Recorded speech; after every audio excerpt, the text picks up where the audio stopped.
23 जनवरी 1996 को पुलिस के पास एक कॉल आता है और उनको एक मर्डर की जानकारी दी जाती है। नमस्कार, उम्मीद करती हूँ आप सभी अच्छे होंगे। आज हम जिस केस के बारे में बात करने वाले हैं, उस केस ने अपने देश के सिस्टम की सारी बुराइयां सामने रख दी थी, जिसके जजमेंट में एडिशनल सेशंस जज जेपी थरेजा ने कहा, मुझे पता है कि यही गुनहगार है, पर क्योंकि इसके पिता के इन्फ्लुएंस की वजह से दिल्ली पुलिस ने अपना काम नहीं किया और सबूतों के अभाव के कारण मुझे इसको बरी करना पड़ रहा है। आप देख रहे हैं इस चैनल का पहला एपिसोड। उम्मीद करती हूँ आपको ये वीडियो अच्छी लगेगी। अगर आपको ट्रू क्राइम स्टोरीज देखनी पसंद है तो प्लीज इस वीडियो को लाइक करना मत भूलिएगा और चैनल को सब्सक्राइब करना भी मत भूलिएगा। तो चलिए शुरू करते हैं आज के केस के साथ। प्रियदर्शनी मट्टू जम्मू एंड कश्मीर के श्रीनगर में बड़ी हुई थी। वो एक कश्मीरी पंडित फैमिली से बिलोंग करती थी। उन्होंने अपनी बीकॉम जम्मू के एमएएम कॉलेज से पूरी की थी और उसके बाद वो अपनी एलएलबी डिग्री करने के लिए दिल्ली यूनिवर्सिटी में आ गई थी और वो अपने अंकल के घर में ही रहने लगी थी। कॉलेज में ही प्रियदर्शनी को उनके सीनियर संतोष कुमार सिंह ने देखा और उनको वो बहुत पसंद आई। पर प्रियदर्शनी एक बहुत ही सिंसियर स्टूडेंट थी और वो बस कॉलेज में आती, अपनी पढ़ाई करती और अपने घर चली जाती। यही जो ये संतोष कुमार सिंह था, वो एक बहुत इन्फ्लुएंशियल फैमिली से आता था। उसके पापा जेपी सिंह पौंडीचेरी में इंस्पेक्टर जनरल ऑफ पुलिस की पोस्ट पर थे और ये बात का उसको बहुत घमंड था। जब संतोष ने प्रियदर्शनी को अप्रोच किया तो प्रियदर्शनी ने उसको मना कर दिया, जिसके बाद अब संतोष का ईगो हर्ट हो गया था।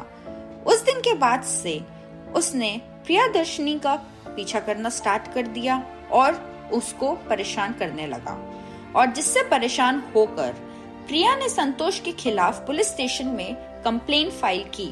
पर क्योंकि उसके पापा आईजी थे तो पुलिस ने कुछ नहीं किया। इसके बाद ये सब चलता रहा। फिर वापस प्रियदर्शनी ने फिर एक और कंप्लेंट फाइल की और इसके बाद फिर पुलिस ने संतोष को पुलिस स्टेशन में बुलाया और फिर उसने बोला कि अब वो ये सब नहीं करेगा और प्रियदर्शनी को एक सिक्योरिटी प्रोवाइड कर दी।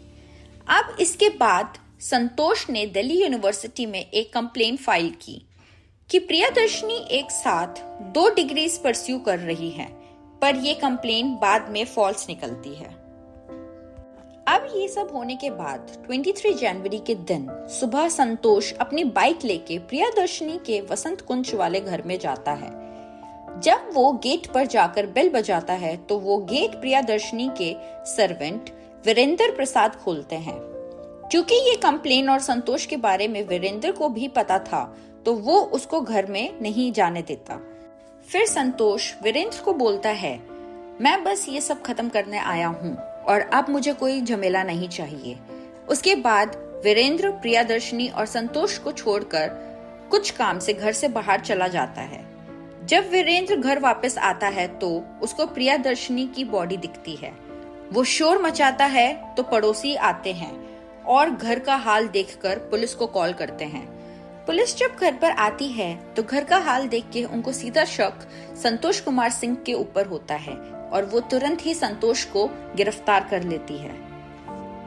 बाद में पता चलता है उस दिन संतोष ने प्रियदर्शनी के साथ रेप किया, फिर एक इलेक्ट्रिक वायर से उनका गला दबाया और अपने साथ लाए हुए बाइक के हेलमेट से प्रियदर्शनी के मुंह पर इतने वार किए कि उनकी शक्ल पहचानने लायक भी नहीं छोड़ी। अब जब ये केस कोर्ट में गया तो एडिशनल सेशन जज जेपी थरेजा ने अपने वर्डिक्ट में बोला कि मुझे पता है कि यही गुनहगार है, पर क्योंकि इनके पापा के इन्फ्लुएंस के कारण दिल्ली पुलिस ने अपना काम नहीं किया तो मुझे इनको सबूत के अभाव के कारण बरी करना पड़ रहा है और इस केस को सीबीआई को सौंप दिया। सीबीआई ने फिर अपनी इन्वेस्टिगेशन शुरू की और फिर उन्होंने इस जजमेंट को हाई कोर्ट के अंदर चैलेंज किया। दिल्ली हाई कोर्ट ने संतोष को डेथ पेनल्टी सुनाई और फिर इस वर्डिक्ट को संतोष ने सुप्रीम कोर्ट में चैलेंज किया और सुप्रीम कोर्ट ने इस वर्डिक्ट को कम करके, इस सजा को कम करके उम्र कैद में बदल दिया।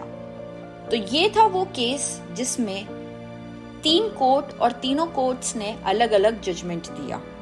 अगर आपको ये वीडियो पसंद आई तो प्लीज लाइक कीजिए और सब्सक्राइब करना मत भूलिएगा।